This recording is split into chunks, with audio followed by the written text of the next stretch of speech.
नमस्कार। अपने India politics channel पर आपके साथ इंडिया पॉलिटिक्स 2। तेलंगाना का इलेक्शन बड़ा ही इम्पोर्टेंट है। 30 का इंतज़ार है।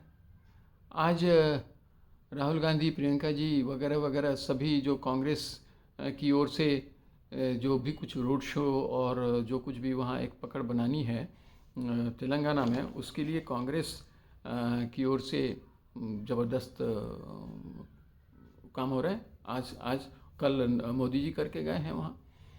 मोदी जी तो एक तरह से इंटरवीनर है। मेन लड़ाई तो सच पूछिए तो कांग्रेस और के चंद्रशेखर राव साहब का है। और उसमें जो छोटी छोटी कुछ पार्टियां हैं वो ठीक है, जो उनके साथ हैं, AIM है वगैरह वगैरह सब तो है ही। लेकिन मूलतः तो ये लड़ाई कांग्रेस और KCR के बीच का है। लेकिन क्या अब यह वहीं तक रह जाएगा, इस पर एक प्रश्न चिन्ह मोदी जी ने कल ही लगा दिया था। जिस तरह से उन्होंने रोड शो किया और वीर सावरकर के प्रतिमा पर वो गए, वहाँ उन्होंने माल्यार्पण किया, और जो फॉलोइंग था, फैन फॉलोइंग, वो देखने लायक था।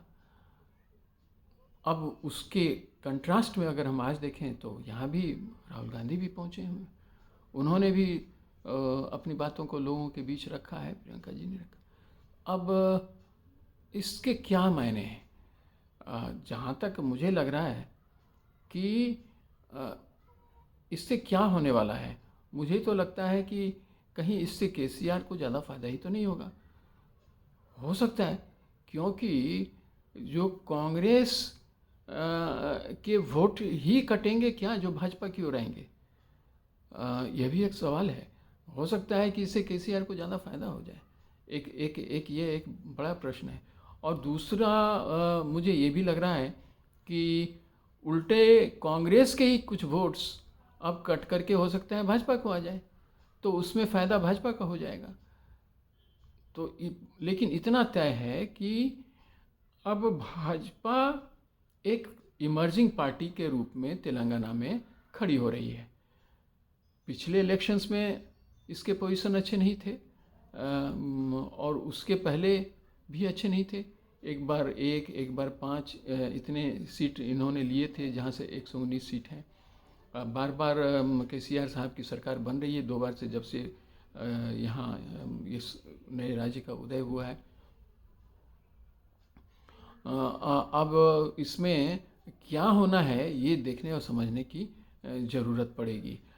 इसलिए मुझे लगता है कि जो भी पार्टी बिल्कुल सही तरीके से KCR के जो फॉल्ट लाइंस हैं उन्हें उजागर करने में ज़्यादा सफल होगी, अपोजिशन वोट उन्हें पड़ेंगे। परंतु सबसे बड़ा फ़ायदा कांग्रेस को मुस्लिम वोटों का है, चूँकि उनके साथ मुस्लिम वोटों का एक तरह से आप कह सकते हैं फ़ायदा है, उतने ही हद तक जितने हद तक वो KCR के साथ नहीं जाते हैं। क्योंकि KCR के साथ मिला जुला करके MIM तो है ही है, तो MIM के अपने भी कुछ सीट आ ही जाते हैं, ज़्यादा नहीं आते पर आ तो जाते हैं। और वो उन्हें अनकंडीशनल सपोर्ट भी एक तरह से दे ही देते हैं KCR को। तो उस हालत में जो बचे खुचे लोग हैं जो मुस्लिम कम्युनिटी से, वो जो MIM के साथ नहीं जाते हैं वो KCR के साथ चले जाते हैं, और उसमें कांग्रेस को नुकसान हो जाता है। अब ऐसे में जो मोदी जी ने जो स्ट्रेटेजी रखा है उसमें OBC लीडरशिप की बात उन्होंने कर दी है, कि उनकी ओर से जब भी जीता जाएगा तो वो सब होगा। इसके अलावा कई ऐसे प्रॉमिसेस इन्होंने भी रखे हैं, किए हैं, कि अब तो प्रॉमिसेस का बाज़ार खुला है, सभी पार्टियां प्रॉमिसेस कर रही हैं। तो मोदी जी के भी प्रॉमिसेस हैं, KCR के तो हैं ही हैं, कांग्रेस का भी रहता ही रहता है। तो अब ऐसे में मुझे लगता है कि तेलंगाना का चुनाव दिलचस्प तो होगा, परंतु वो क्या KCR को हटा पाएगा, यह एक सवाल है। इस पर हमें 30 तारीख को बहुत कुछ देखने और समझने को मिलेगा। जो रुझान दिखेंगे उससे कुछ बातों को हम ज़्यादा बेहतर तरीके से समझ पाएंगे। वैसे तो पूरा रिजल्ट 3 को ही आएगा।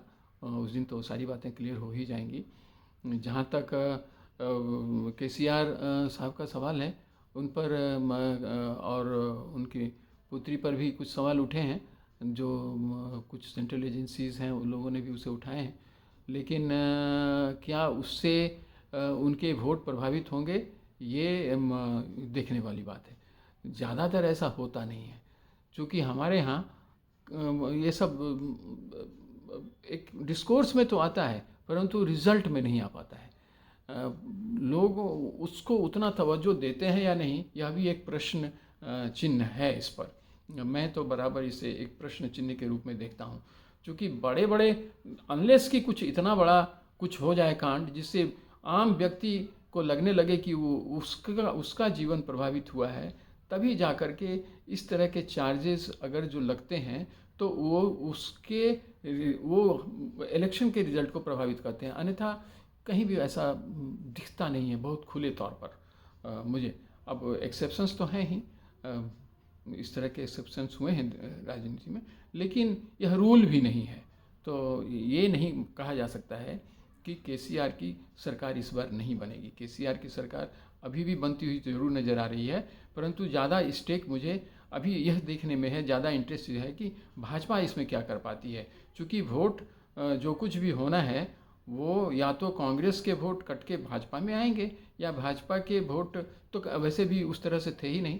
तो वोट जो MIM और इनके बीच का है, मुस्लिम कम्युनिटी का तो जो है वो है अपनी जगह पर है, लेकिन बाकी भी जो उनके सपोर्टर्स हैं वो बेस तो कांग्रेस का है ही, वो पूरे हिंदुस्तान में है, कम या ज़्यादा। तो अब वो अल्टीमेटली कांग्रेस ने क्या कुछ हासिल कर पाने की स्थिति में अपने को वहाँ बनाया है, यह भी तभी दिखेगा कि जब 3 तारीख को चीज़ें आएंगी। लेकिन आज का जो कांग्रेस का प्रहार है वो भी कोई कम ताकतवर नहीं है। देखते हैं क्या होता है। Please subscribe my channel, like my channel and share my channel.